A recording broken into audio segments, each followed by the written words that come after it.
My research this term has been on the connection between the Great Awakening itinerant preachers and the later political momentum for the separation of church and state. I have been intrigued for quite some time about the intersection of religion and politics, and hearing a lot of arguments for whether or not America was founded as a Christian nation, I figured this could be an excellent research topic to better engage those conversations. When I originally started this research, I hypothesized that there would be themes in the gospel messages of the itinerant preachers, such as freedom, that the listeners would gravitate towards. If the value of freedom was a major theme in their messages, and their messages were well received, we could see a path where the listeners would want more freedom in their lives and the lives of others.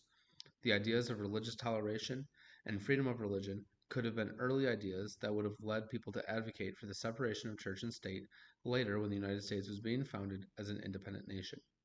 In one sermon, Jonathan Edwards was referring to the sanctifying work of the Holy Spirit, which led to particular principles, and he claimed that remaining principles assisted to do their work more freely and fully, but those principles are restored that were utterly destroyed by the fall.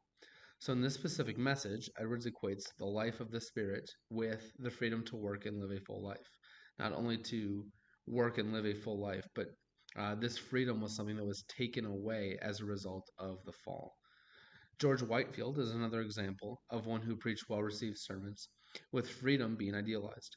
He said, "Holy men and women who, even under the Old Testament dispensation, were enabled cheerfully to take Christ's yoke upon them and counted his service perfect freedom." Again, the reward for the gospel is portrayed as freedom, or in Whitefield's case, perfect freedom.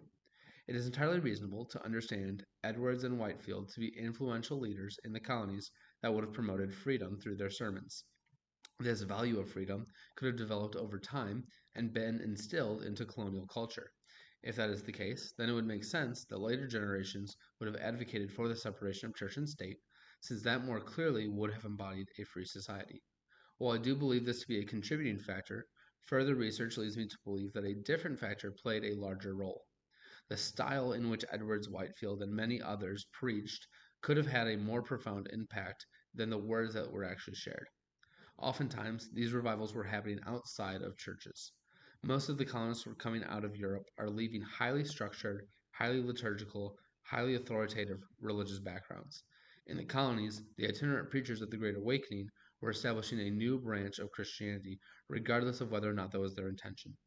By removing the gospel message from the structure of a church building, they were simultaneously not taking on the role of an authority of a church elder. Gospel messages separated from biblical authority was a refreshing experience for most of the colonists, which would have been a major contributing factor to the success of the itinerant preachers as well. This lack of authority was so refreshing that when the founders of this country were coming together, they wanted that to be a cultural staple. The separation of church and state created a state that was not governed by an all authoritative power, but rather by a constitution. At the same time, it encouraged churches that had weak practices of biblical authority. So it makes sense that anti authoritarianism was a bigger draw of separation of church and state than pro freedom preached in the sermons of the Great Awakening preachers.